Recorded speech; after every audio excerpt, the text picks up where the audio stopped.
Hi, I am Charlotte Marie, and I am back with another do-it-yourself project just in time for the 4th of July holiday.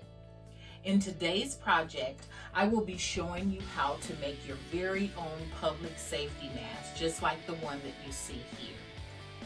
This mask will be designed to help protect yourself from airborne viruses, especially while you're out and about enjoying the holiday.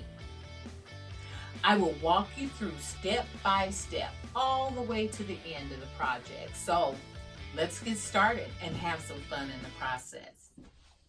I'd like to start out by telling you the items that you're going to need for the project. First of all, you'll need some bandana fabric for your project. You'll also need some white cotton fabric, and this is only a quarter of a yard of white cotton fabric. You really don't need much. That's even more than what you need. Then you're going to need a 1/4 inch elastic, and I'm going to use just a 1/4 inch white elastic. And then you will need some lightweight fusible interfacing is what this is, and you'll only need a 1/4 yard of lightweight fusible interfacing. This here is crew pipe, which is for the nose bridge, and we're going to cut it like right in half. So this is about the size that you'll need of that crew pipe. You're going to need scissors. You're going to need thread. You will need a ruler, and the ruler or the ruler yardstick for measuring your elastic. You will need stick pins. You're going to need a disposable mask. We're going to trace this mask for our pattern. And then you will need also a pencil for tracing, and you'll need some cardboard, just a piece of cardboard, because we're going to trace this right onto this cardboard here with using our pencil. Okay, so let's start by folding your mask, your disposable mask, right into just like that, like a fan. And we're going to lay it right down on that cardboard and commence to tracing that metal piece. Just hold it flat, and we're just going to kind of draw right around it all the way. You might add probably just about a 1/4 of an inch to it for sewing the piece. So once you got it traced, it should look just about like that. So then what we're going to do is just add probably about a 1/4 inch all the way around that, and that would be for sewing, just like I'm doing now.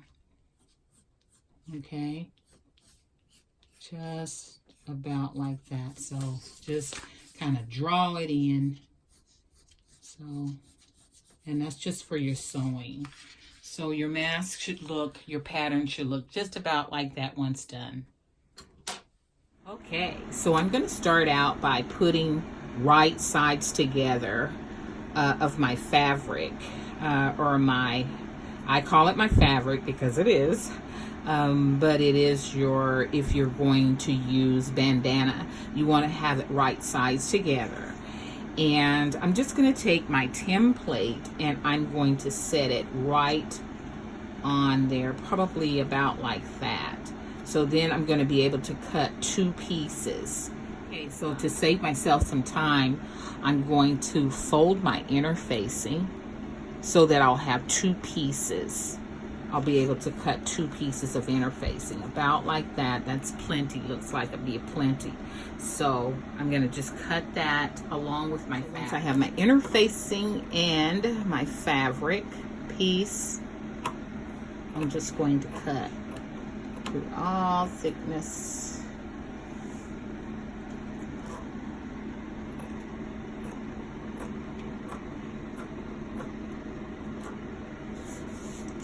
Oops.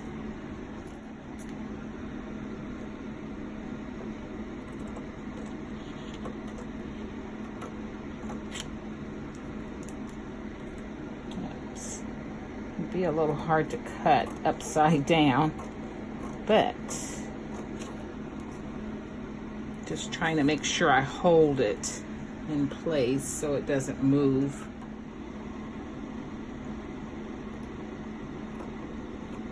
A little.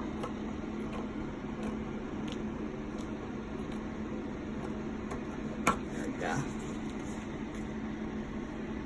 And I'm not going to worry about that part right there. Just take that right off.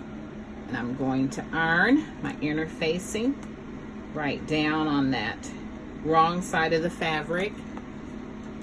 Just want to iron it right down. I must mention that this is a polyester. I would really recommend a cotton, but because we're using bandana, there's no telling what type of fabric it really is with bandana. So just fuse that interface. Okay. Right. So I think I might have forgot to mention that you also need stick pins, because you don't necessarily have to need them or use them, but I think it's great because it'll help you keep everything together. So I'm just going to put stick pins throughout the front. We're going to just sew right along that curvy area there. That's where we're going to sew, right along there. It will look like that when you open it up. It should look pretty much like that. So I'm not really certain. I think I got the stars and then the stripes over on the other side. I'm hoping that's the way that goes. So I don't know if it matters, the direction, which side the stars and the stripes. So I also have a small piece of cotton, just plain white cotton fabric. That's going to be my back of my mask. So I'm just going to position that the same way. I don't think it really matters how it is because it's a solid piece of fabric. And I'm going to commence to cutting that out also. And this is just like a piece of white cotton, lightweight cotton fabric. I'm using kind of a lightweight fabrics because of the summer months. It may be a little hot dealing with heavier fabric. So for the summer months, you definitely want to try to figure out a lightweight, something light. I'm also going to pin that back portion together, and I am going to sew both pieces together. Now your back portion is not going to need interfacing. You can interface it if you like for extra protection, just more layer of protection, I think, or what I would call screening. That interfacing will act as another screen. Okay, so I'm going to begin sewing all the way around as I have my pins marked.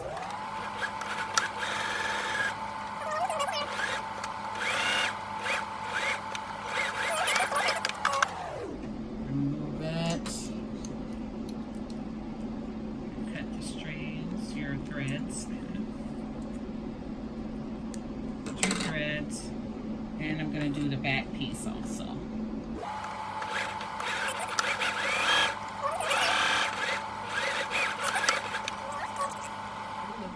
Is to press it. I did not press mine, but it might be a good idea to just kind of take your iron and press your seams down on both the front and the other side, and it'll keep it looking nice. So you just want to kind of press, take your iron and press over that before you start to pinning.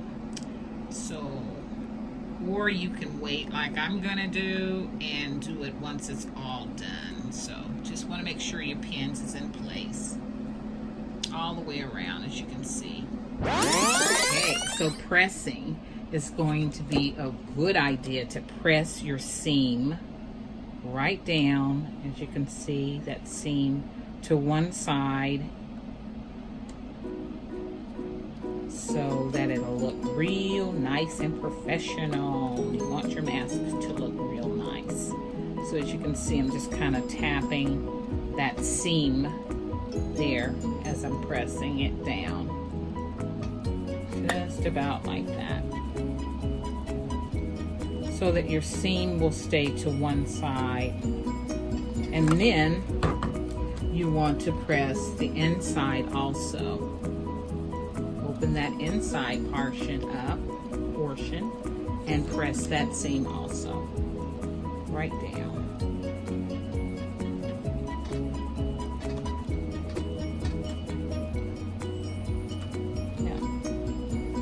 Pressing is going to be your friend here, so it makes it look nice and professional when you press it. Just kind of tap it.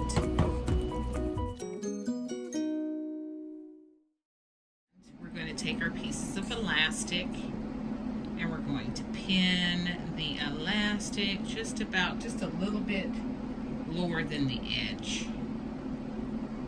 See that edge there? We want to be able to sew, not on the elastic right there on the edge. So you want to bring it down about like, need to beat that on that side too. So you're just going to pin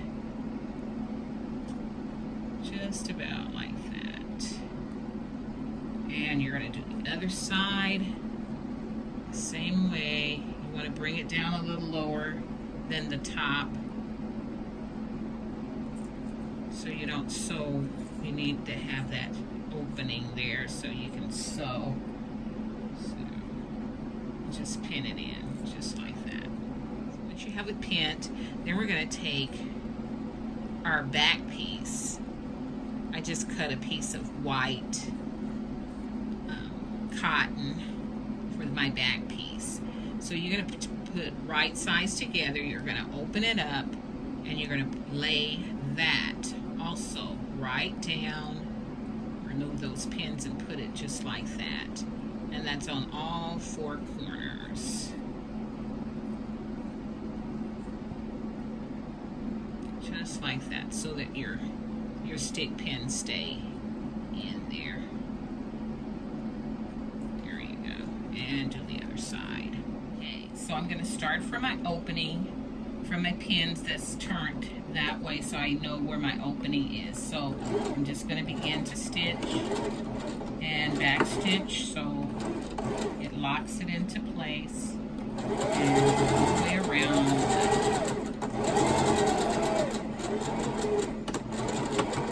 I like to back stitch, and then when I get to my elastic pieces there, I like to definitely back stitch over those, as you can see, really a lot, because it reinforces it. That's where it's going to get the most pressure, is at that elastic. So you want to make sure your elastics is sewn in really well.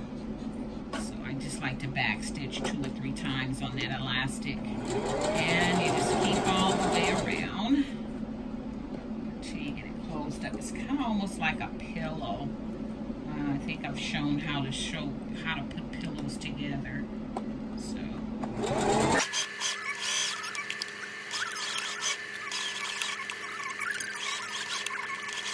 really super simple here. We're going to turn the inside through that opening and pull that out. See, just like that. Voila. We got a mask. That's the back side, or the inside, and that can be your outside. And you can wear it reversible. If you want to just wear the white on one side, then you can do that. So that is our mask. So now it's just time to close it up, press it. Well, actually we're going to put our nose bridge in there first.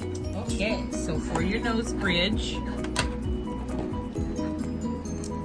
we're going to cut a little piece of fabric, of that cotton fabric that we used earlier, and we're going to fold that so that it stays nice and soft, and then I'm going to just sew it here, here, and all around there. So I'm going to encase the nose bridge. Okay, so to encase your nose bridge, you're going to just sew. I'm going to back stitch that end part. Bring it back up.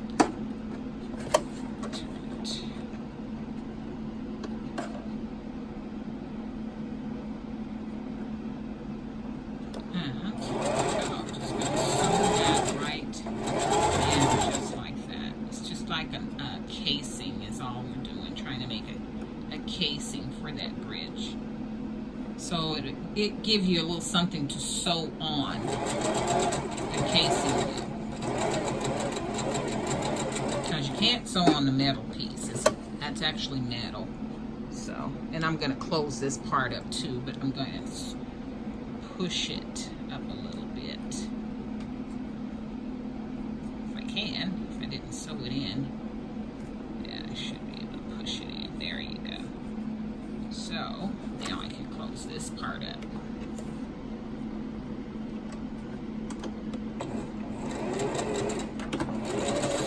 There we go. Your casing does not actually have to be super neat, but just about like that. And then I am going to take my mask and find that opening. You might want to put it, kind of center it, so you bend it a little bit just so you can find that center. And I'm going to slide, put it inside that casing. So I want you to be able to see what I'm doing here. You're going to put that right inside that casing, just like that, all the way through. And just so you can see what I'm using, that opening, where the opening is, I am going to slide my nose bridge right at the top, and I'm going to find that bend. I know that's the reason why I kind of bent it, because I want it to be right in the center. So once you got that in the center, just like that, then we're going to pin it in place. Take pins, just kind of pin it in place. I'm going to begin where the bend is so that that stays in place. Another pin, because I know where, when I pin it like that, I know that's what the end of that side of the nose bridge.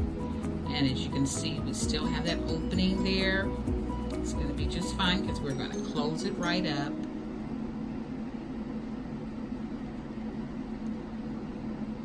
Okay, so I have placed a pin in my opening right there, as you can see, just like that.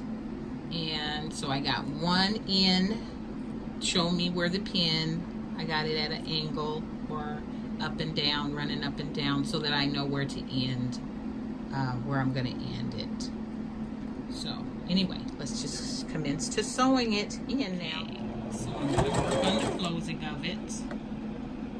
And just take your time. You're going to go over pins. That's why I have it situated in there like that. Sometimes you have to move up your presser foot because of the... I'll move that out of the way so I can just sew along the edge there. Closing it up.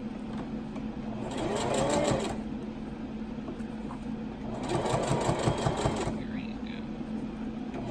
It can get a little tedious because of that piking, and you don't want to hit your pins, or you don't want to hit that piking because it is metal. It does have metal piking, that little piece in there. Flexible metal. Okay, back stitch. And that has closed up the top portion, as you can see. So now I'm going to start sewing where I have that pin so that I can encase it. And even better, I'm going to remove my pins. And I'm going to back stitch. Back again. It's a little bit tedious on this portion of it, and that's why I have that. I encased it so I'm able to sew on the fabric apart. That's why I actually had it encased in fabric. So I'm not actually sewing on the metal, I'm sewing on the fabric. So then turn it and close it up on this side, back stitch, and bring it out. All threads, and we're done. And pins. And that's the way your casing will look when you get done. Okay, so to make it look even more professional, I am going to press it. And that's always a good thing to do, is to press. It always makes things look nice and professional. I always like to press from the inside if I can get away with it. So it's up to you how you press, but just kind of do a good press job. Press that mask out. There you go. You don't want to put your iron on the elastic. It will melt that elastic. So just a nice press job. And voila. There's our mask. Guys, isn't that adorable? I like that. That's pretty cool.